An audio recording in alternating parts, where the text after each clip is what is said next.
When you hear the phrase "speak truth to power" at rallies or in music or in conversation, who is the power?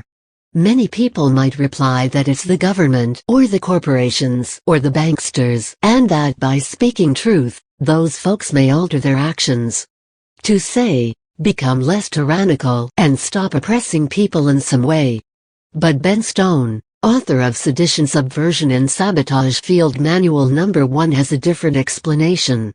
He writes, "The phrase "speak truth to power" is an old Quaker phrase that has been co-opted by several groups for different purposes. Although it didn't make it into print until the 20th century, its origin is commonly believed to be a 19th century description of an event in 1655 when Quaker activist George Fox was captured and brought before Oliver Cromwell. Facing the threat of death by flames or worse, Fox proclaimed without fear or respect of person, the truth as he knew it to be.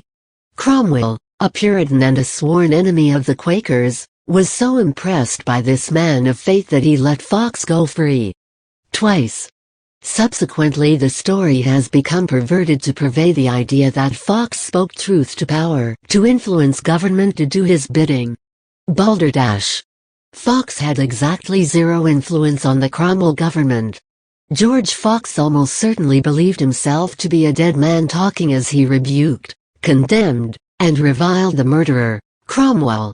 The fact that Cromwell's conscience struck him and caused him to act in mercy towards Fox speaks to Cromwell's Christian upbringing and parentage, and not to the absurd idea that facing death, Fox tried to use the government that he so reviled. The witness of George Fox's life proclaims that any words he spoke to Cromwell were spoken with a full knowledge that he was speaking to the ages, not to some usurper on a man-made throne of blood and gore. Thus we have the key. We must boldly speak truth in the face of power. Not to influence power, but to stay truth for posterity's sake. In addition to speaking truth to power for posterity's sake, I would add that such tact is suggested because the speaker is being true to themselves. They are acting deliberately and choosing to communicate what they know as just, rather than be swayed by implied threats.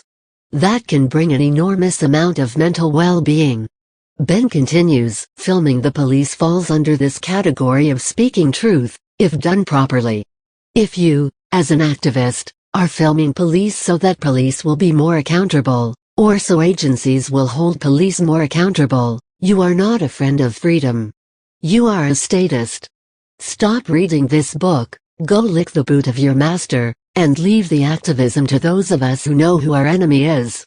If, on the other hand, you understand that police are nothing but violent enforcers for their state masters, and their only real job is to kill, maim, cage, and destroy for the purpose of intimidating the general public, then we are on common ground. Eventually governments on all levels will outlaw the filming of police, again. More on this later. But before that time comes, documenting the activities of police is a critical aspect of speaking truth for posterity. The only way we can justify the irregular warfare that is about to erupt is if we have thoroughly documented the brutality of police. Click this banner for more info on filming the police. Click this banner for more info on filming the police. The only way the rest of the world can know the oppression you face in your neighborhood, and in your town, is if we film, not only police, but every oppressive action of the state everywhere it happens. Filming, recording, exposing, and documenting everything we can document is an act of speaking truth for posterity.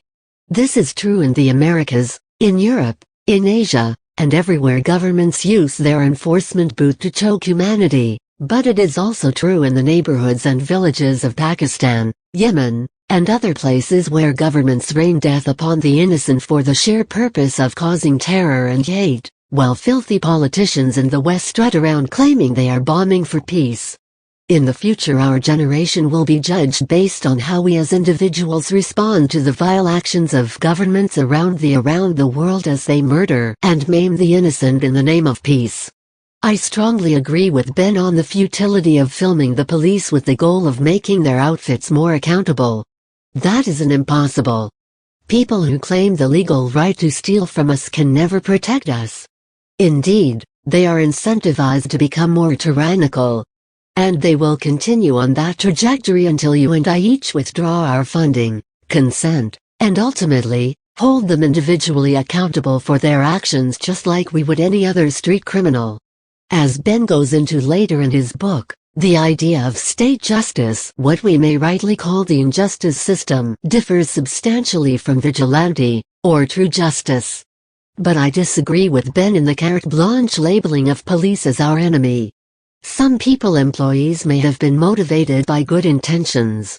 They may have pursued a career in policing without thinking deeply about the double standards upon which their institution is based.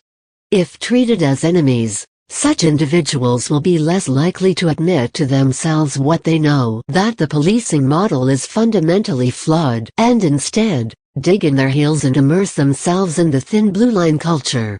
However, if police employees are viewed not as a monolith, but as individuals, who can each use reason to make their own decisions, they may ask questions, speak out, and extricate themselves from their chosen path as did Sergio Virgilio and Rever Davis.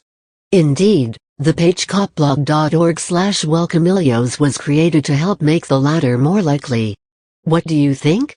Sedition, Subversion and Sabotage Field Manual No. 1 COPBLOCK Badges don't grant extra rights. Sedition, Subversion and Sabotage Field Manual No. 1 is a 165-page book authored by Ben Stone, aka Bad Quaker.